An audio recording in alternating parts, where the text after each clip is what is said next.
What is up, hotties? Welcome back to another episode of Stay Hot. I'm Blaiden and joined as always by my two favorite co-hosts of all time, Matthew Sponhour and Theo Ash. And I just want to start this episode off by saying I apologize for the audio quality of last episode's intro. I know I was sounding like I was underwater for the first 30 seconds, but hopefully I am sounding clear and crispy today. And we have a lot of NFL news to talk about, lots of trades that are getting thrown around, a trade that has happened that we didn't talk about, the Deebo Samuel one, DK Metcalf requesting a trade. Some guys got extended, some guys got cut. We've got to talk about it. But before we get into it all, Matt, Theo, how are you guys doing on this wonderful Wednesday evening? I'm doing really good. The weather's starting to turn here.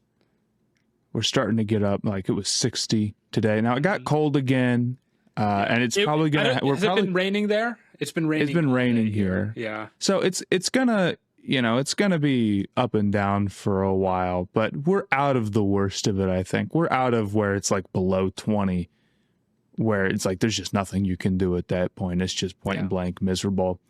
And I know daylight savings is coming up here soon. No. That's a good thing because it'll start being light out later. That's a big deal to me. The light almost matters more. It doesn't, but it almost does. No, the light matters a lot, and it's already been light out a decent bit later. I leave flag football now, and it's still light outside, and that usually makes me feel pretty good. So yeah. I can go bird watching after I'm done with work instead of it being dark outside. I went the other day and I saw bald eagle. I saw ring-billed gull. Common merganser. What did you see? I've been thinking about a bald eagle take literally all day. I'm not making this up. Yeah? What is your take? I think we really got the bird choice wrong. Do you know how Benjamin Franklin famously said we should go turkey? He was totally right. Absolutely. I was just talking about this the other day. Were you? I think it's hard to explain, but because people are what are you talking about? It's an eagle, dude. It's the bald eagle. But dude, turkeys are way better. Turkeys are hilarious. They're awesome. They're iconic. There really isn't any other bird that's that much like a turkey. They're massive. I've actually seen a turkey, but I don't think I've ever seen a bald eagle outside of a zoo. But you see a turkey every once in a while. Turkeys are more rare to see than bald eagles. No way. Don't say no way to me, I've never seen a turkey or a bald eagle in real life. You've never seen a turkey? How is that possible? Matt, go real walk. Turkey? You live on the river that separates Ohio and Kentucky, do you not? Yes. Go walk on some trail along that river, and I promise you will see a bald eagle. I don't think so, man. Trust me. I don't think I've ever seen a bald eagle. You just have not been looking hard enough. No, I haven't. I haven't been looking for bald eagles. Turkeys make themselves. You got to get your eyes up into the trees. Where? I guess I can't ask you to name. I'm focused on the task. Do you know George Rogers Clark Park? No. It's a couple blocks from where you're at, man. Okay. And there was a bald eagle sighted there not too long ago. Oh. There was a bald eagle sighting. No one's there's a turkey sighting because it's just a turkey. And I just think everything gets logged on eBird, man. I can find the turkey sightings too. All right, whatever. I think turkeys are bad. But what was your take on it? Oh, yes. Theo. I said this on February 22nd, so that's not that long ago. I said we'd probably be in a better place as a nation if it was the turkey Ben Franklin wanted. Did you say that on Twitter? No, I said that to my friend. That's Gannon literally my take. My take is dude, you cannot we would be a less violent nation if the turkey was the national bird. The bald eagle is too. It's too, and I think that's part of what Franklin's point was. And people, this is what people will say is they'll be well, it has an eagle's a killer. It's got to be a killer. It's that mindset would not be with us today if we had the turkey. People honestly, ask themselves, what does a turkey do? Yeah. I mean, I think there's two reasons that I can think of for why the eagle is wrong. First of all, if you wanted to go with a killer bird, I think a goose might be more frightening than a bald eagle. Geese are all bark, no bite. I Not don't that know, eagles man. really bite you. But also, You're suggesting the Canadian goose? I might be. But A also, notoriously bad animal. the real problem is that we had to lie about the sound that an eagle makes. That's true. In order to get our point across. And while a turkey makes probably the funniest sound that any animal makes. Yeah. And you wouldn't have to lie about it. You could just make the sound. We should have gone turkey. I like the turkey. I think that we would just be a funnier place and just more whimsical, and we'd take things so serious. Like, we don't need America doesn't have any kind of sense of humor on a national level. Like, we're gonna come in and fuck shit up always, and that doesn't have to be our MO. And if we chose turkey early, it would have set the tone for because Franklin was saying, like, a turkey has multiple mindsets it can live in. It can be aggressive, and it can make the weird gobbling noise, and it can do both at the same time. And it can peck at its reflection in the car that it sees, or whatever. I propose we rename the Washington Commanders to the Washington Turkeys. I agree. I think there needs to be more like chicken mascots in sports. The Gamecocks have got it right. The like blue hens of Delaware have it right. I would like more poultry names. But that's the thing about the Gamecocks are fantastic. It's like it's just serious enough where it's like not weird that a football team is named that, because you got to be a little like, you can't be like a lame animal. The puffin, football right? Team, right? Yeah, but it's also not too serious, and the Gamecock is cool. Yeah, penguin also falls into that mold, I think.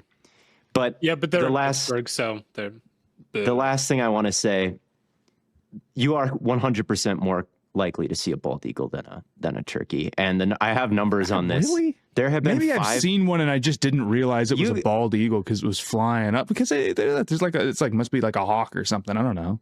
You could see a bald eagle any old time. There's been 5.5 million bald eagle observations in eBird history. There's been 1.9 million turkey observations. So you're substantially more likely. They don't have their ear to the turkey ground like I do. If I was on that app, those numbers would be flipped. It's just because average people maybe I just don't realize when I'm seeing a bald eagle. I thought that they were particularly rare, if I'm being honest with you. But maybe I see them every time I'm like, oh, that must be a hawk. It's really a bald eagle. It's probably a red-tailed hawk or a bald eagle if you see any large raptor. But if you go walk along the river with a pair of binoculars, you'll probably see multiple. See, I don't. Eagles. I just don't love ever the do water. that. They love the water. So, At any rate, we've been talking about birds for far too short of a time. Let's talk about some football then, boys. Shall we? I think we have to start off with the elephant in the room, and that is the receiver trade cycle that is kind of going on right now. Deebo Samuel got traded, but I want to start with DK Metcalf requesting a trade. This could be the biggest receiver acquisition of the entire offseason if someone swings in and makes this deal. I'm curious. I have a pretty hot take on where I think he could/should go, but I'm curious where you guys kind of stand on this right now. One, do you think he will get traded? And two, where do you think he would go? I think he's got a pretty good shot to get traded. Sorry, Matt, but he's got a $31 million cap hit for the Seahawks this year. That's the highest. Biggest in the NFL among receivers. Yep. So he'll need an extension. He's just not playing with that much money owed to him as the second most productive wide receiver there behind JSN last year. I just don't think it can happen. And if he's demanding a trade and the Seahawks have a lot of needs in the offensive line department and, maybe the linebacker department and, a lot of other places, are they going to be able to justify giving him that extension? I don't know. So I do think there's a chance here that he does get moved. Okay. Where would you send him, Theo? I don't know. He is still a very good player. Still, he's 27. He, I think, is a little bit overhated and kind of always has been. I think people make him sound like this player who is, big and strong and physical, but doesn't play like it ever. That seems to be his knock. And I think people think that's all he is, but you got to keep in mind that he's still the premier deep threat in the NFL, really. I mean, he caught more passes, more than 20 yards down the field than just about anybody this year. He had 5 20-plus air yard touchdowns. That was the most in the league, along with Jamar Chase. Justin Jefferson was the only other guy with more than 4. That's pretty good company to be in. I mean, those are the 2 most elite explosive wide receivers in the game. And then there's DK there. He can make a big splash down the field. Whether he high points the ball or not, like, he can run by the press coverage. He's got good releases, crazy strength to work through the contact. And I don't think his hands downfield are that bad. I mean, he had a high pointing catch against Atlanta this year that JSN actually threw, where he caught it above his head, falling backwards. He had a catch against the Bears that he scraped up off of the turf by like an inch. He had another catch against Atlanta where it was right before halftime, and he kind of ran this post, and the 2 safeties were converging on him, and he was able to reach out and pluck it out of the air with his hands. So his catch technique isn't always terrible. I feel like his hands and his route running has kind of been underrated after his rookie year, because everyone's like, well, he's just kind of this like big fast guy, and he's like kind of uncoordinated, and that's just kind of how people have always like stuck with him. But his speed and what he can do to you down the field really does open up a lot for what he can do underneath. I mean, you see how much space DBs will give him at the line of scrimmage. Almost no one, I feel like, really gives him press coverage because he's just so physical. And so the Jets tried it with Sauce, and he beat it too. Like, if he does see the press, he'll get off of it even against the best corners. Yeah. So to me, I mean, this is Chargers all the way. That was a team I was thinking of. They have a lot of money. They need an outside threat like that, somebody who can stretch the field more reliably than Johnston. And they're well in position to be aggressive and make a move like that.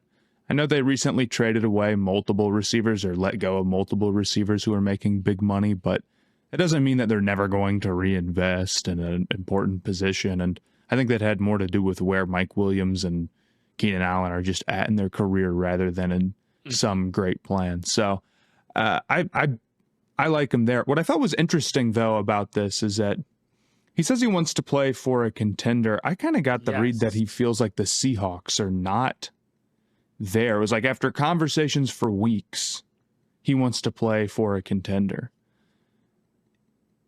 I wonder what that's stemming from, or if there's any level of like, the Seahawks have been sort of wishy-washy on really committing to Geno Smith long-term, who's 35 years old now, which means that you could have like another 5 years left, or, things could wrap up quickly. And he's only got 1 year left on his deal, and they haven't extended him. I'm just wondering what their direction is right now as a team, or if DK being specific about wanting to be to a contender maybe signals anything about Seattle. It almost to me feels like, not that Seattle isn't a contender, because Theo, like you mentioned, I mean, their strength of schedule the past couple of years has been pretty vicious. You mentioned that in our group chat, and I mentioned that's what cost them the playoffs. They had the same they had the same record as the Rams this year. They actually had a better point differential. They had the same conference record. It was like the overall strength of schedule that cost them the playoffs 2 years in a row now. So they've been knocking on the door of the postseason the last 2 years. It's not like they're terrible. Yeah, but it does feel like they almost lack a vision, if that makes sense. Like, they brought in Mike McDonald to kind of help out with the defense, and that did some help to some extent, but like you said, Matt, they're not extending Geno Smith right now. Is there a long-term plan at quarterback? And I do kind of feel DK where he's like, dude, I'm not getting any younger. I'm like I've still got like a decent amount of my career ahead of me, but like I want to go try and get myself a ring right now. And if I'm at the end, kind of near the end of my contract, this feels like a good opportunity to seek out a trade. And this could work out for Seattle, where maybe they could get off some of the money, or maybe they could bring in someone else. Like, I don't know, but like I can understand his vision for thinking like, it just might not be working out here right now. Let me go somewhere else that can. I like the Chargers, Matt. I do. That was one team I was thinking of, but another team that I really think could be an interesting landing spot would be the Rams. Even though they are division rivals, I think if they could package like Cooper Kupp in a pick, because the Rams are also talking about trading away Cooper Kupp, I think that could work out for all parties, where DK could go to a contender, a team that won their own division last year, went toe-to-toe with the Super Bowl champions. The Seahawks could, give DK what he wants, and I don't really know like kind of what their plan is, but they can get off of that and just kind of get out of that whole situation, and then the Rams can get a little bit younger and a little bit faster at receiver. And they also have the assets. They don't have as much trade capital as the Chargers do, but they've got a decent number of picks. And if they're already looking to trade Cooper Kupp, they've got some decent amount of money as well. They're 10th in cap space right now. They could definitely pull that play off. Yeah, I just don't think an interdivision trade with a star happens like that, though. But if I'm the Rams, I'm making the call. You just don't want to see him twice a year. You just end up looking bad. It won't happen. It won't happen to the Rams. The Packers got rumored, but then some other insiders shut them down. I saw a leak on Twitter of a whiteboard that said it had DK Metcalf written on it, and then pick 22. And there was somebody saying it was leaked Chargers plans. Interesting. That account had 1,000 followers, so we'll see. Nice. I mean, that means it's happening. Actually, I think that means it's happening. I think that means it's happening. I talked to my happening guy. It's happening. I just don't know with Seattle right now. As far as their future goes, I agree they're not a bad team, but like, what is their big strength? Geno, I guess. And it's like Geno, who they won't commit to. From a position group standpoint, I mean, Kenneth Walker was really good last year, but like they're not particularly strong at receiver now. Their offensive line isn't a particular strength. They don't have like a true superstar on their team to like build around, I feel like. So I'm just interested where the roster forms from here, or what the plan is going forward exactly. They are in a very weird spot. Yeah. And DK is not the only one that is, potentially out. I mean, would be joining Lockett, who just got cut, and Draymond Jones. And he could be seeing those moves and saying, look, you guys are clearly not trying to contend. Like, why are you cutting Tyler Lockett, right? Why are you cutting Draymond Jones? These are good players. So if you're going to be getting worse on paper, I want to be gone too, because we've been in 9-8 hell, and it's tough to dig yourself out of that position. So I think DK is seeing those moves. I mean, the timing of it makes sense. They cut Lockett yesterday. Yeah. Or was it earlier today? And then I think it was earlier today. And then the DK Metcalf news came out. Like, those things happened back to back. So I think that's where DK's head is at, is he's seeing these releases and thinking, well, if we didn't contend before, how could we do it without Tyler Lockett?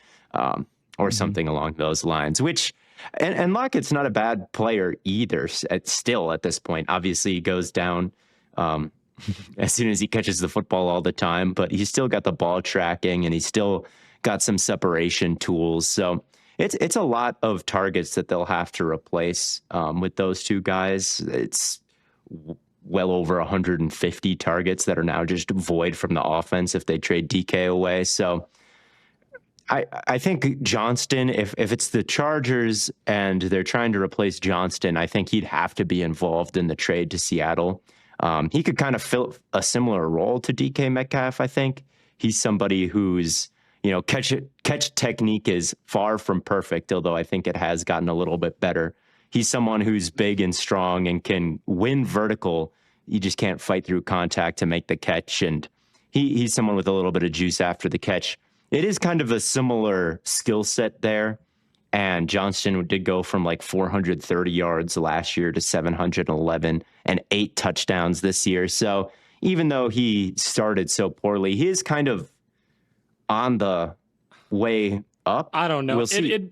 He is on the way up. Similar on the way up from being like, it's like similar skill set, but we're talking about like A tier of that skill set versus like coming up from F tier, like the worst player of that skill set.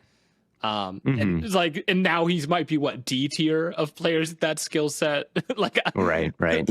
They still took so many deep shots to him that, you know, just were not caught because he can't really pluck it through contact. But, I don't know. I could see that kind of working out, like Johnston and, the first for like DK and a fourth or something like that. Like I could see it. I do think Seattle would need some sort of wide receiver in return, because how could you replace all of those targets just with draft picks? They got other things they need to do, other players they need to draft, other things. That's why I like the Rams, man. You get Cooper Kupp in the... It's just not happening, though. Like, the Rams don't want to see Cooper Kupp twice a year. The Seahawks don't want to see DK Metcalf twice a year. Like, it just is that simple. I'm sure they don't, but, man. I could see the Patriots, too. Drake May is a contender, bombs away type of quarterback. But, yeah, DK does want to go to the... He does want to go to a contender. I have seen Baltimore thrown around, because you always seen them thrown in that conversation. I've seen Buffalo. I don't think Buffalo has the money to make that work at all. No. They would really have to be in like restructure hell to figure that out. And then I've seen it a little bit. I don't know how likely it is, but Detroit is the other team I've seen in the mix a little, but it'll be interesting to see what their offensive coordinator situation ends up being, because as of right now, that's a complete disaster fit. I mean, Detroit didn't throw basically a single go ball all of last year. I mean, think about Jamison Williams. He doesn't catch passes down the sideline. He catches crossers and then takes them to the house. Like, the offense is completely horizontally based, and DK is a vertical weapon. It can't be Detroit unless they're going in a drastically different direction. I could see the Packers. Maybe. I could see the Packers. I could see Pittsburgh. I could see Dallas opened up a bunch of money and they need another receiver. Dallas would fit well with CD. They need someone who can do what DK does, and then CD cooks in the slot, obviously. And you start getting pretty low on, well, I don't know if you start to get low on funds, but lower on funds. People can be aggressive, of course, but those are the teams that immediately come to mind for sure. Let me pitch. We'll pitch Rashad Bateman and a fourth for DK Metcalf, or a third. I wouldn't give up Bateman for DK. Really? There is some truth to like the DK has inconsistent hands narrative. Like I don't think it's the hugest deal in the world. Like some people make it out to be, like, oh, he doesn't catch as many as you'd like, and so he's just kind of useless at his size. Like, that is not what I think, but there is a kernel of truth to the inconsistency thing. So I don't think that he's worth a crazy amount. And I think Bateman would be a kind of a crazy guy to give up after the season he just had. I mean, he had a good season, but I'm trying to see, like, I don't know, man. I feel like Bateman isn't like better than Metcalf. No, he's not better. I don't know. I just think that he finally started to ascend a little bit, and I guess I just think he's a little bit too good. Their catch rates are pretty similar. Bateman's success rate was higher last year. Right. I guess maybe, but maybe. I mean, I guess I don't know what would happen, but Bateman seems like just a tick too high. Maybe. I mean, I feel like DK is more of a vertical winner than Bateman is, so that would be the only thing. But maybe probably rather just give up like a second straight up and keep Bateman. Maybe, yeah. Especially considering he's on kind of a cheap deal. Yeah. I suppose that's fair. Yeah. I suppose you're not wrong. But a receiver who did actually get traded, and we don't have to speculate on, Deebo Samuel, we have not talked about this, went to the Washington Commanders for a 5th round pick from the Commanders to the 49ers. What are our thoughts? We've had a few days to kind of process this. What are we thinking right now? Good, bad, ugly? I mean, I like the fit of him in Washington. It's hard not to. A creative guy like Cliff Kingsbury, yak specialist like Deebo. It's just a very easy marriage to envision here. Right. Go ahead, Matt. No, I agree. I think that it's easy to see why this is the team that made the move for Deebo. Of course, they have all this money. We talked about them as a team that probably needed to add another weapon. And with their quick game stuff and how they like to get the ball out, it's totally a good fit.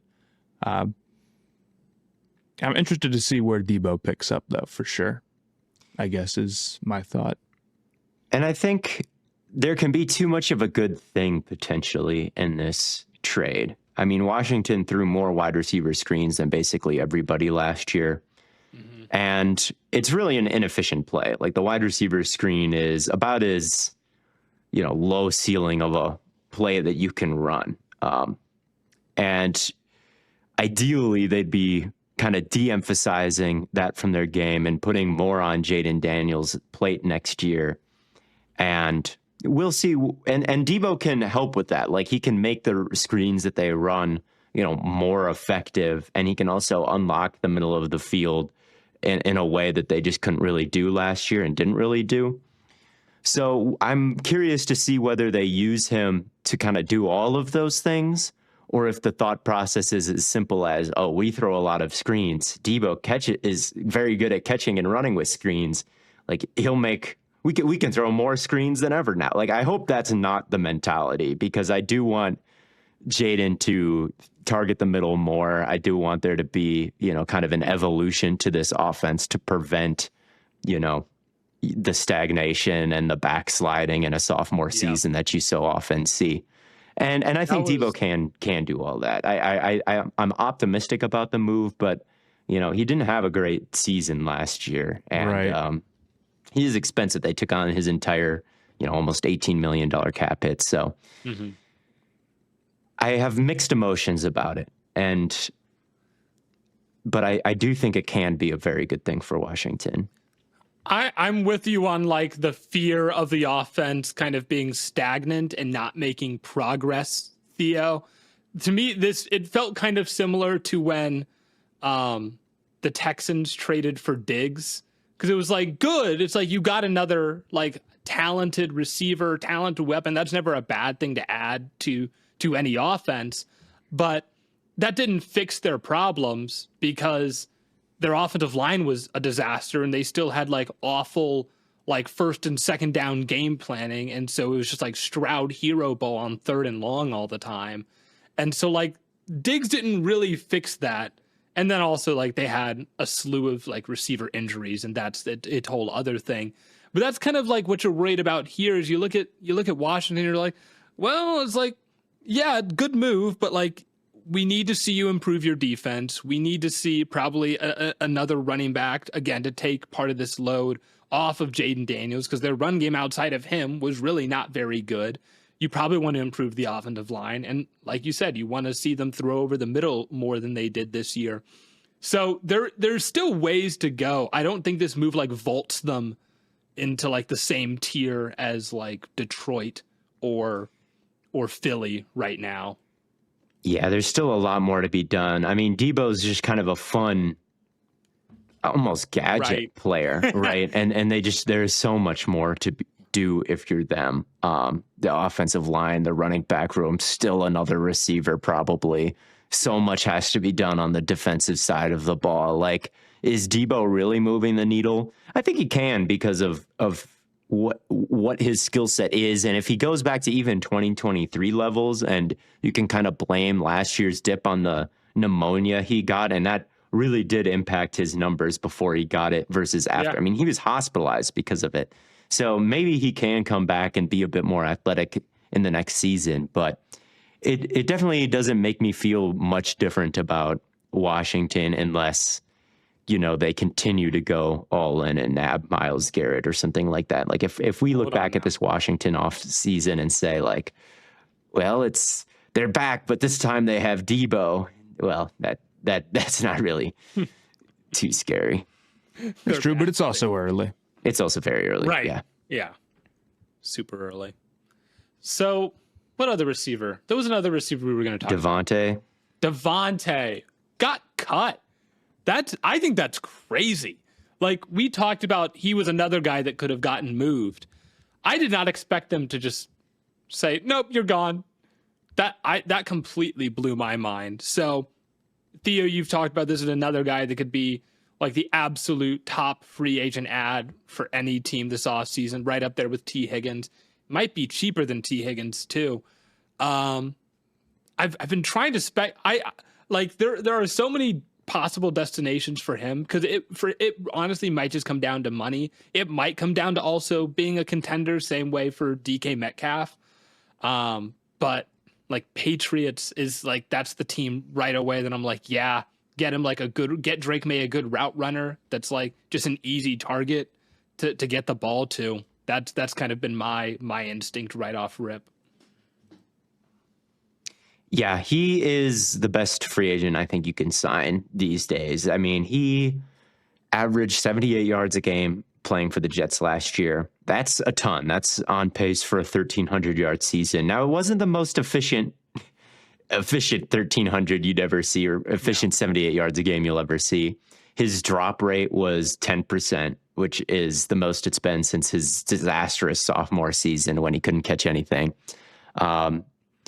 And his average depth of target was at its shortest mark ever, too. But, he was playing in an offense that was very dysfunctional before he even got there, is the thing. Like, he did not step into some fantastic situation, and Rodgers was pretty inaccurate, and he was getting rid of the ball so fast that, there wasn't really time for Davante to maybe cook downfield like he has in years past. He still seems pretty athletic to me, and his route running is still superb. I mean, he sets people up at such a high rate. His releases are still so smooth and good.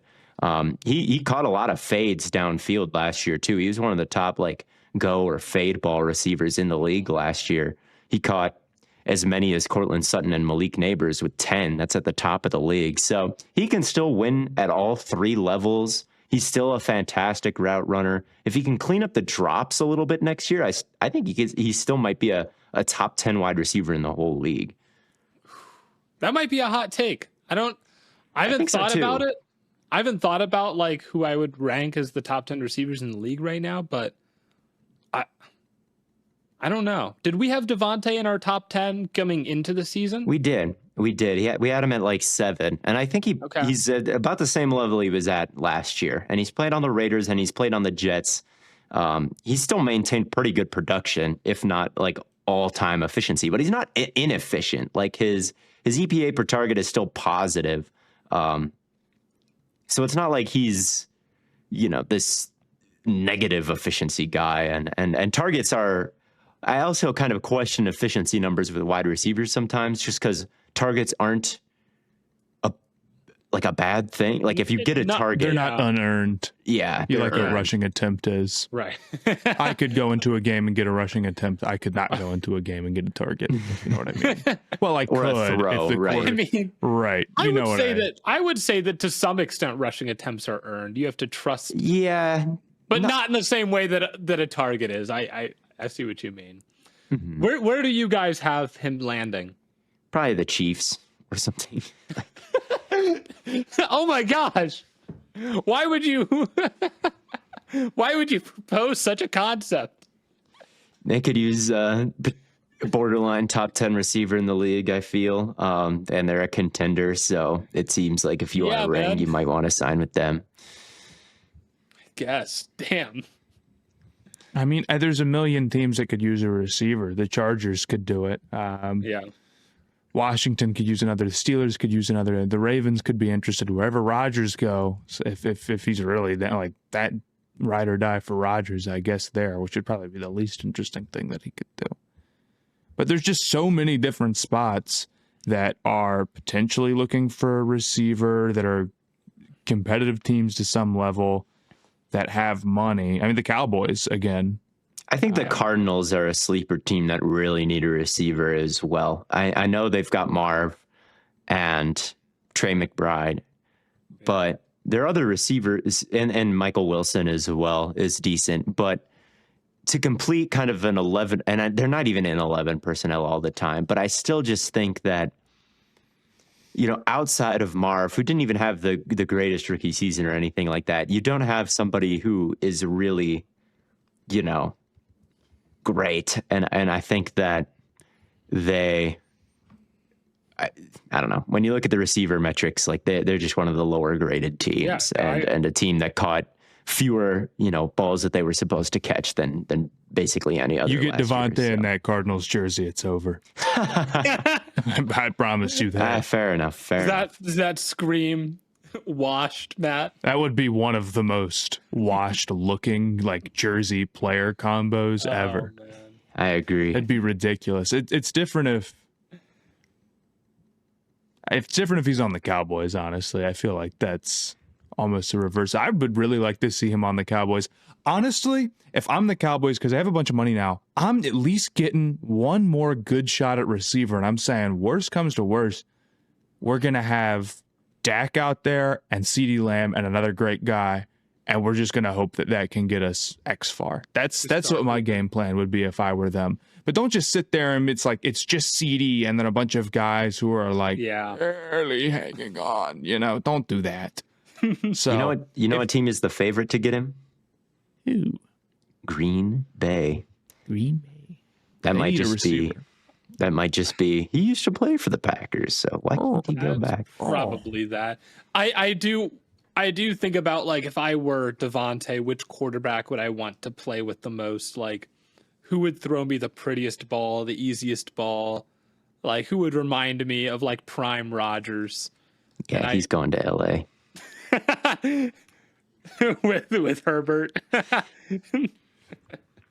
You think the Rams need a receiver, Blaiden? Maybe your take is that they should be the team to go after Davante. It's not that the Rams need a receiver, but if they're trading Cooper Kupp already, you might as well trade him for DK Metcalf. Oh.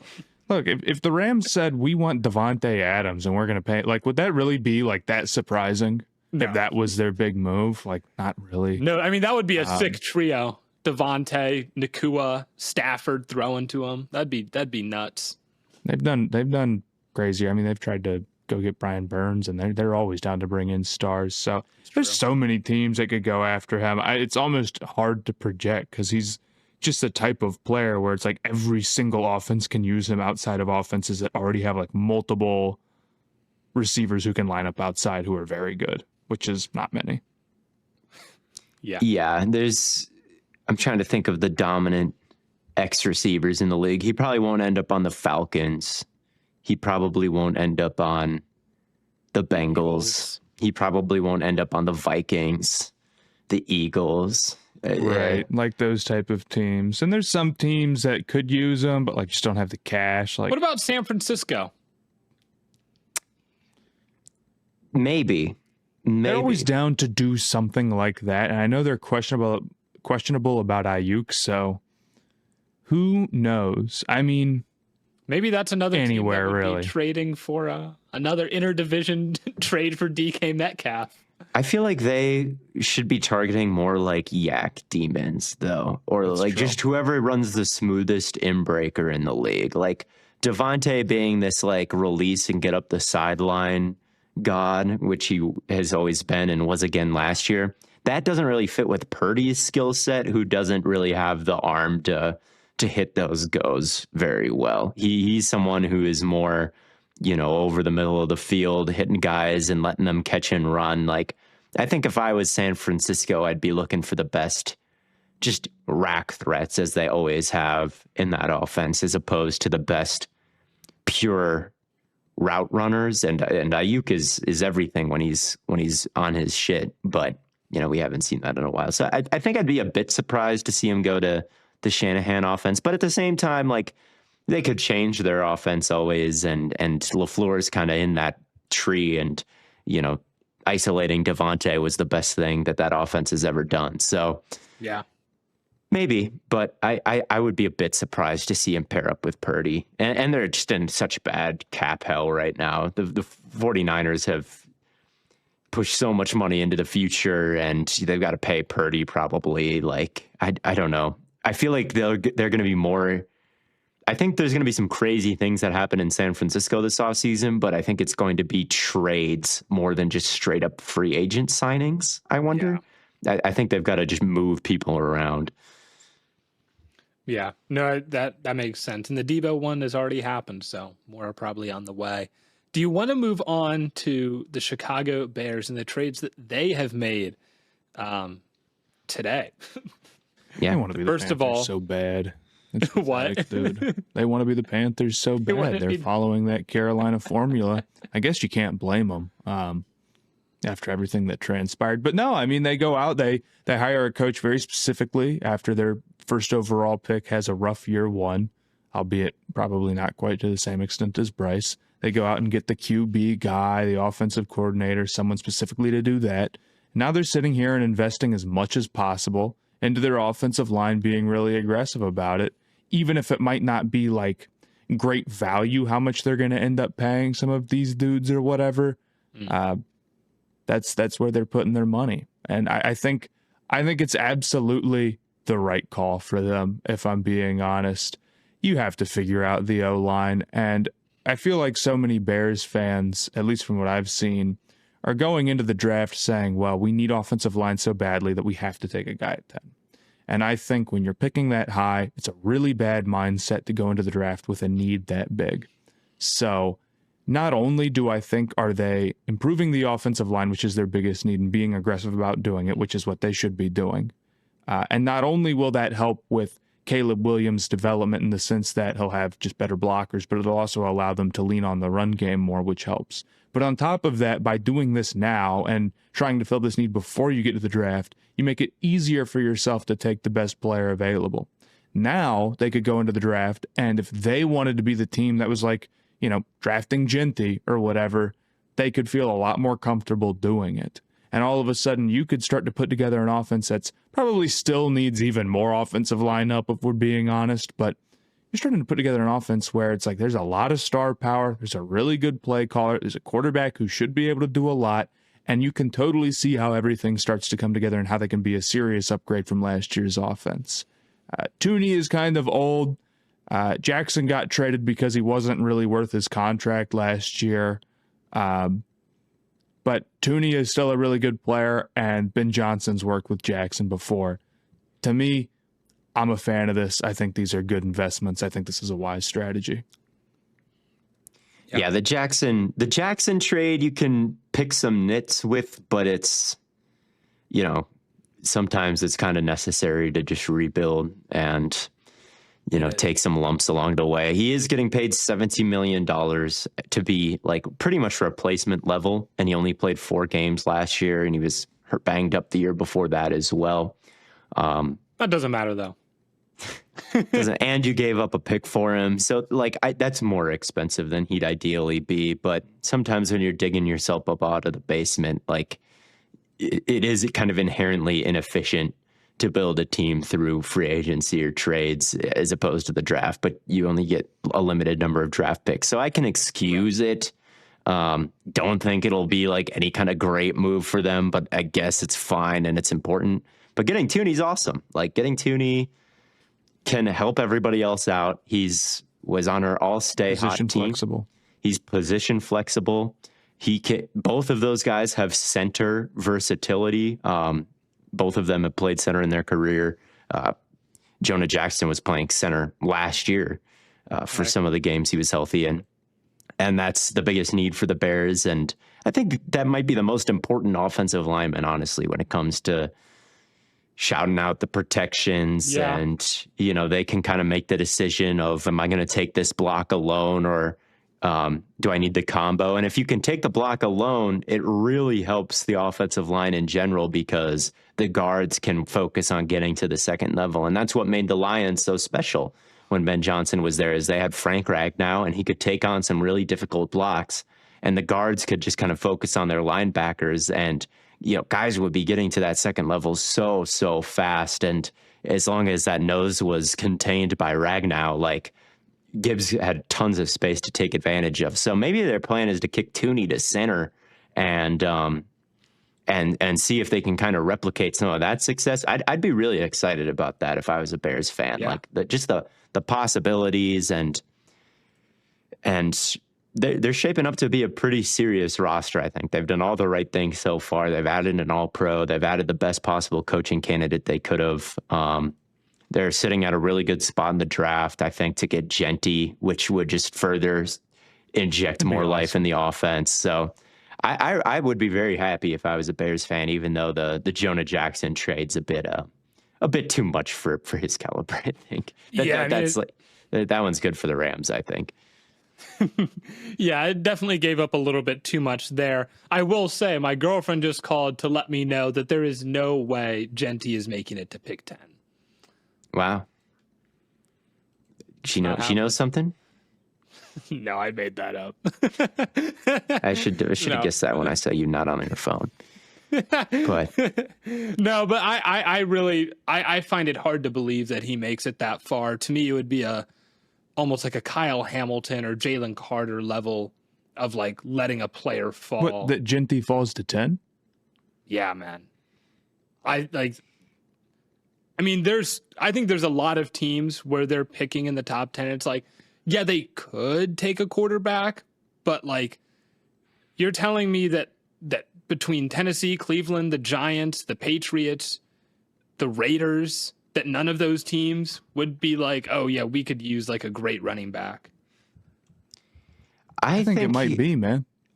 I think it's pretty likely that he gets to 10, but that doesn't mean it wouldn't be a Kyle Hamilton-ish situation where like the league shouldn't have let him fall that far. Yeah. Because I think that New England, Jacksonville, Vegas stretch, he could end up somewhere there.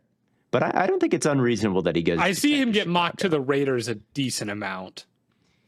Yeah, I think the Raiders are the first spot where I'm like, yeah, they really might go Genty. Mm-hmm. But I don't think the Jets would. I don't really think Carolina would. No. The Saints, maybe. I think he should go in the top 10, but that doesn't mean that's what teams think necessarily. Well, they should think that. They should. He should be higher on boards, but I think there's a decent chance he makes it to 10. Okay. I'll give you a decent chance. So the Bears are absolutely not getting Genty there at 10. They got some offensive linemen, though, and that's good for them. There were some other things we wanted to discuss, some extensions that happened here. Might as well start with the Philadelphia Eagles extending both Saquon Barkley and Zach Bond. They also did announce that they will be releasing Darius Slay. Even though he was like kind of good last year, which I know a lot of people were kind of shocked by, but Saquon Barkley becoming, the highest paid running back in the league, 2 years, $41 million, 36 guaranteed.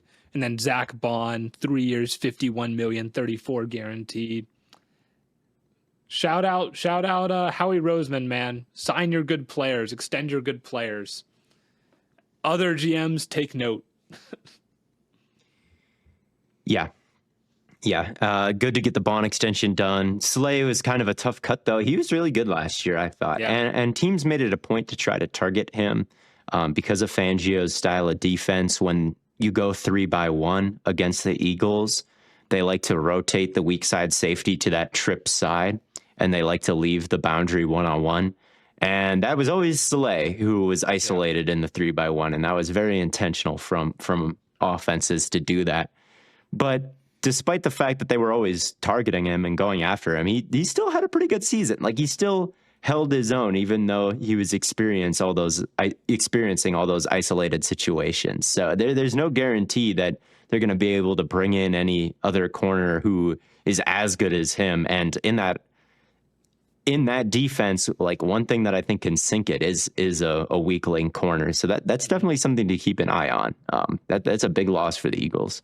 Yeah, I was a little shocked to see them do it, especially considering like it doesn't save them that much money.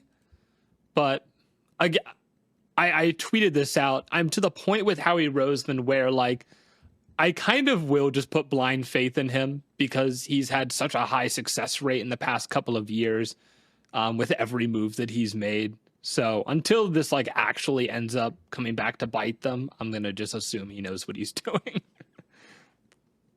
Yeah. And you're a Super Bowl champion. You want to make room and trade for Myles Garrett or make some other big splash this offseason to stay on top.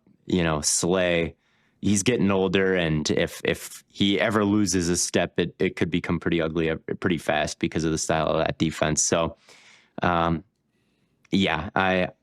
can see it, and they might even bring him back still. Like right, that was part of my thought too. I'm interested to see how exactly that all plays out before I form a strong opinion about it. Bond, I thought, was a steal. Under $20 million a year is fantastic. Yeah. Really not that much guaranteed. I think he's better than that. I would have paid him more. I mean, Tremaine Edmonds is making more money than him right now, and that's, a signing that happened years before, right? Albeit, didn't end up being a good one, so maybe it's not the best benchmark. But regardless, I don't think there's anything phony about the season that he had, and I think the Eagles needed to bring him back and did. Saquon Barkley is also obviously somebody who you want to keep around long term after the season that he had. You preferably would like him to kind of de-escalate his career, like be around that long if you can. Clearly he was super important. But there's a take that I saw on Twitter, and I've been seeing a little bit where it's like, yeah, he was great for the Eagles. Yeah, like he's worth the $20 million, but it's still good the Giants didn't sign him last offseason. Oh my! No, it's not. No, it's really bad. I just specifically like, what are we talking about, man? I think we've gotten to the point with running backs where, like, we are holding them to a higher standard than any other position group. If I had a great linebacker, I wouldn't say, well, he doesn't fix the run game, so I have to let him walk. He's too old and we suck. What? No one would think about it like that. But if I get a running back, well, he doesn't make your run game great by himself. You can still be a bad team even if you have a running back, so it's good that you don't keep him around. Mind you, I'm not saying the running back isn't like the least important real position. Sure, it is. Fine. That is already factored into the price. Paying Saquon Barkley $12 million, that is 5% of the cap. That is nothing. That's nothing. I understand that maybe you feel like in the timeline that it will take for you to rebuild as the Giants, like maybe it'll be past his prime. But you don't think about that with any other position group. You try to keep on as many good players as possible. Maybe he won't be there for the Super Bowl win or in his prime for the Super Bowl win, hypothetically. But if you get a young quarterback, you'd love to have him. And if you're just trying to go out there and win as much as you can every year, which I'm assuming the Giants still are, you'd love to have him. And if anything, if I'm a Giants fan, I would have gladly paid him $15 million, $20 million, to not have him go to a division rival and have one of the greatest running back seasons ever and help them win the Super Bowl. Yes. I think people have just gone too far with the running back stuff. And I get it. Like, we were there and we talked about this last episode. But I just it's a bizarro take to try to save $10 million on a star running back because it's a running back. It's just overthinking it to me. Yeah. I mean, I've seen people even go as far as to say, like, I made a video talking about, oh, well, I would take Genti top 5 pretty easily. And someone was like, oh, yeah, that worked out so well for the Giants. I'm like, it literally did. It worked out extremely awesome, well. but the expectation is what? Game. He won the them a expectation playoff is game what? by himself. They need to win the Super Bowl or it's a bad pick. You don't even hold, like, the quarterbacks to that standard. It just doesn't make, like, I agree that I agree that it's the least valuable real position. Yeah. It is already factored into the price.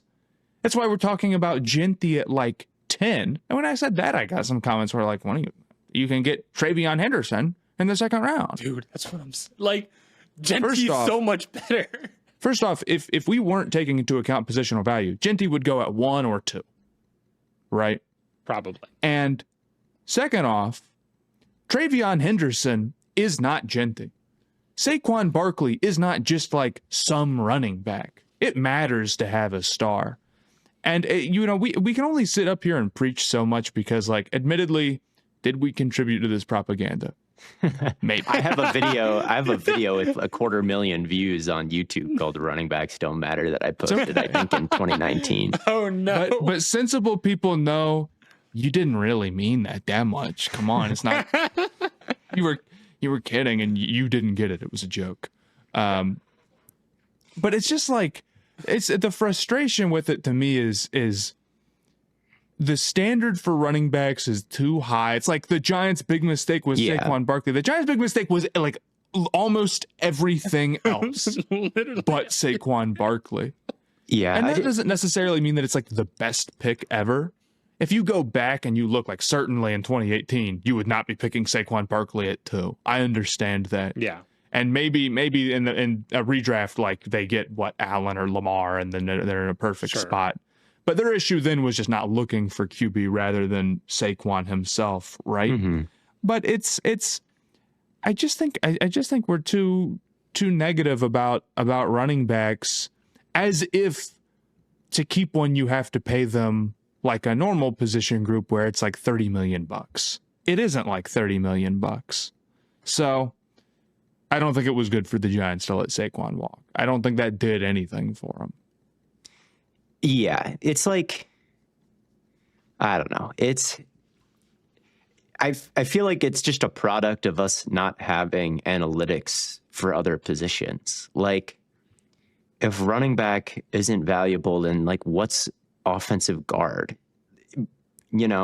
Like, does that individual person matter?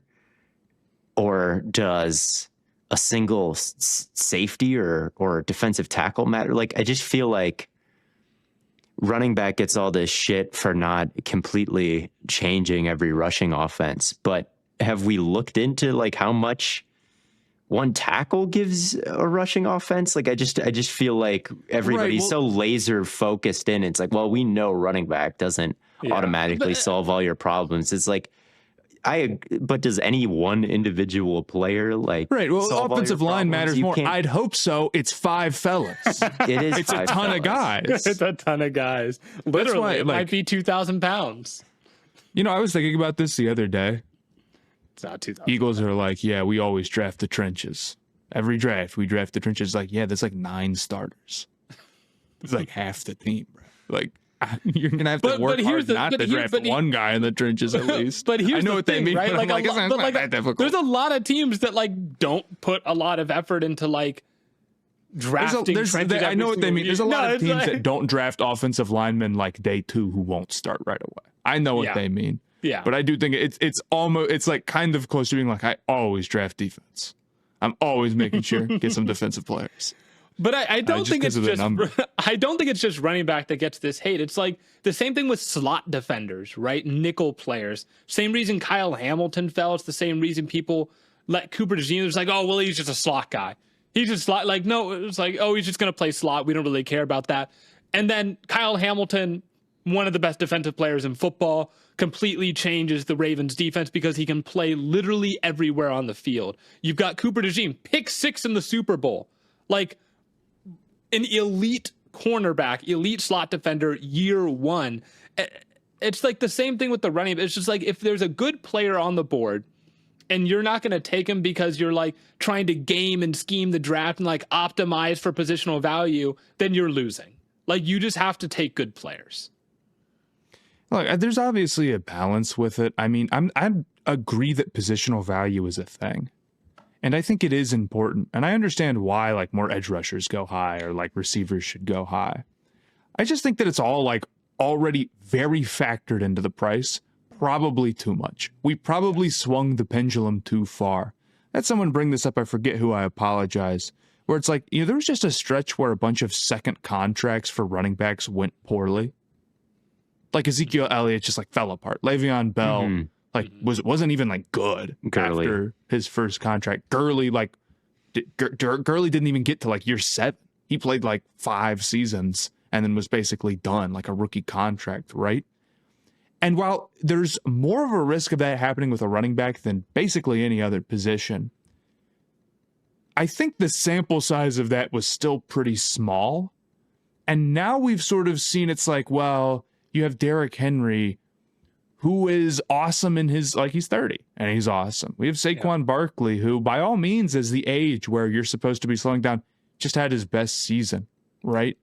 And I think there's a little bit more life in running backs than previously thought. And I mean, it's almost a guarantee that anytime something becomes the widespread thinking in the NFL, like this is the type of way that we should all build our defense, then all of a sudden offenses start to plan against that. And then it doesn't become the optimal way.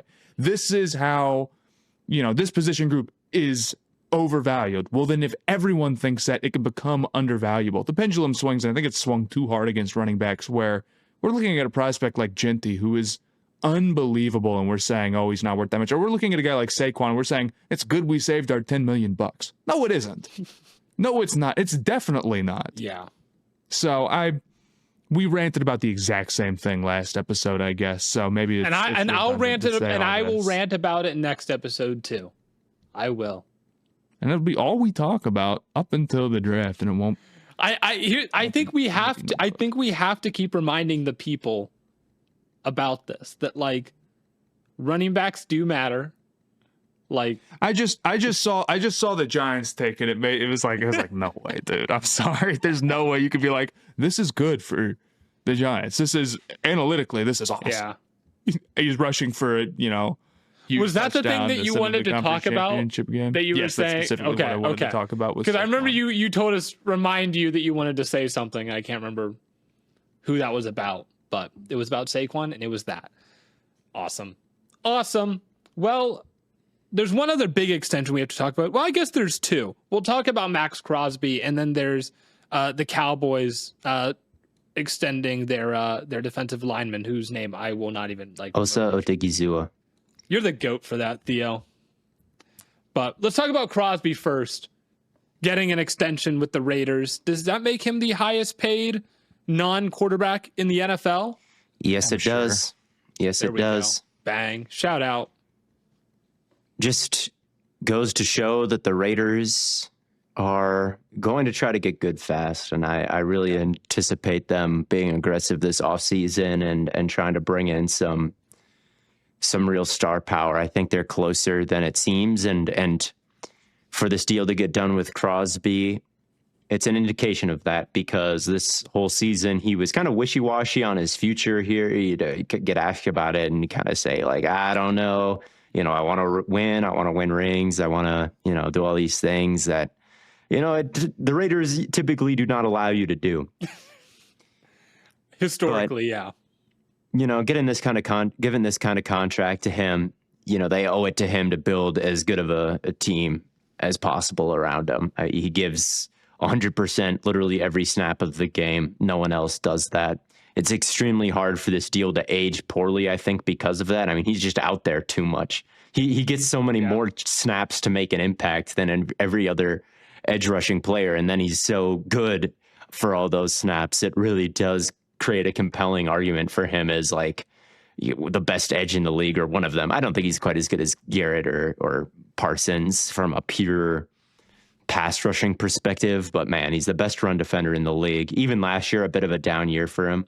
I still think he was the best run defender in the league last year. And he's just an absolute planet that you've got to deal with. The Condor. It's really a fitting name with his wingspan, the way he's able to just outreach people and convert speed to power. Nickname? The Condor, yeah. I love that nickname. And his swim move, where he's just like got these like long ass arms flying 1,000,000 miles an hour as he just discards the lineman in front of him. He's so awesome. So I was happy to see this get done, and I continue to be excited about what the Raiders are building here in the short term. They're just a terrible team that I remain somewhat high on, even though I have no idea what they're going to do at quarterback. They did a good job getting a 3rd round pick for Adams too. Like that aged well for them this weekend. Like Adams was going to leave anyway, and they just got a 3rd round pick for him, and the Jets traded that 3rd round pick for just a dopamine hit. Like I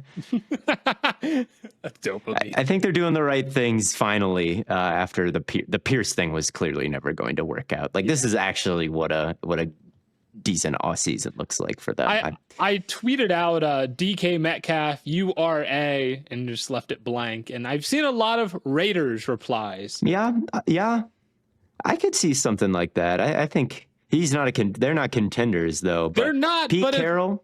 But that's the thing. If Pete Carroll came in and was like, "Look, we're not there yet, but like, if you come here, all of a sudden we are a much more attractive spot for a quarterback." You Bowers, we draft Genty. It would look pretty legit there. Mm-hmm. It would. If the Seahawks are trolling, I would appreciate if they'd trade Geno to the Raiders for a second. Oh, dude. That's the dream here. Geno and DK packaged to the Raiders. I would trade the 6th overall pick for Geno and DK together. I would. But then you don't get Genty, man. You gotta figure out how to get Genty. Then I don't get Will Johnson. I think the Crosby stuff is like, you have a dominant edge rusher and you're going to pay him, and then you pay him, and because the salary cap goes up, he's the highest paid defensive player, non-quarterback, whatever in the league because of it at signing. I mean, it's easy. What are they going to do? Let him walk and suck? That's their other option. So it's almost like a given, I think, that they were going to bring him back. And it's a lot of guaranteed money, but that's a given too, right? It would have been foolish to go and have a huge fight with him, I guess. Yeah. It would have been foolish. Foolish and dumb. So that brings us to the end of the line here. Theo, tell me how to pronounce this name again. Osa Odighizuwa. Osa Odighizuwa. Okay. I'm going to remember that now. Re-signed 4 years, $80 million, $58 million guaranteed for the Dallas Cowboys. Their defensive line is not good enough to justify letting any good players leave. So it's very good they got this deal done. They still have money left over to get other deals done, as Matt was talking about them. Bringing in a receiver would be nice. So, yeah, good work on Dallas's part. Rare Dallas Cowboys roster building W. Yeah, I like him. I mean, I think their run defense was so bad this year, and he's really part of the problem there because he's so undersized. But he's such a good pass rusher, and I think it can be a good run defense with him out there if they fix some other issues, like right. I wish they were in more of a position to kind of hide him a little bit next to like a really strong 2-gapping nose or linebackers who can help keep him clean or who can cover up some of the mess. They just don't have that right now. So it's like, oh man, this entire defensive line is bad at run defense, and he's part of it. But I think Tyreek Williams, future Dallas Cowboys legend. I could see it. But the reality is he was top 5 in pressures amongst defensive interior linemen this year. He had 7 sacks. He had a win rate of 15.1% according to PFF. That was in the same range as Quinnen Williams, Buckner, Carter, Hayward, and McNeil. He was a tick above those guys. Those are the immediate names after him. Milton Williams, John Franklin, Myers, Ajomo, and Chris Jones are the names above him, but there are kind of some small sample size merchants in there. He had over 500 snaps. And if you look at guys over 500 snaps, he is the second highest win rate above, just behind Chris Jones last year. So I think the pass rushing is valuable enough to justify the extension. Obviously, it's going to be tough for them to build a real great run defense with him, but I think they got to try, and I think they can fix some other things, and it wouldn't have There's been only worth so it. much talent that they can try to replace in one off season anyway, if I'm being honest with you. I do agree. But there's other ways to work around. It's a very good defensive tackle class. They're going to have to take a guy, I kind of feel like. Specifically in run address it in defense, some it other is. It's not the most specifically in run- productive pass rushing DT class that you'll ever see, but there's a million guys who are stout against the run. This is their Right, chance, so- man, to fix the run defense. Mozzie Smith was supposed to be the answer. He was supposed to be, but mid. Yeah. Was there anything else you guys wanted to talk about before we get out of here? I don't think so. We were going to do a mock draft today, and then we were like, hold on, there's kind of a lot of news that we need to talk about. So that'll probably happen next week. That's what that tweet was about, to who gets the second pick, because all of our teams would fall on that, like, number 2, the Browns, the Packers, the Panthers. So Theo, I think you won that poll, so you'll be picking for all of our teams. Congratulations. Don't mess this up for us. But until then, and until our next episode where we talk about another set of NFL draft prospects, we're talking about receivers, so make sure you get excited for that. Thank you all so much for tuning in. And as always, your favorite 3 fellas here at Stay Hot, Matt, Theo, Blaiden. We'll catch you on the flippity flop.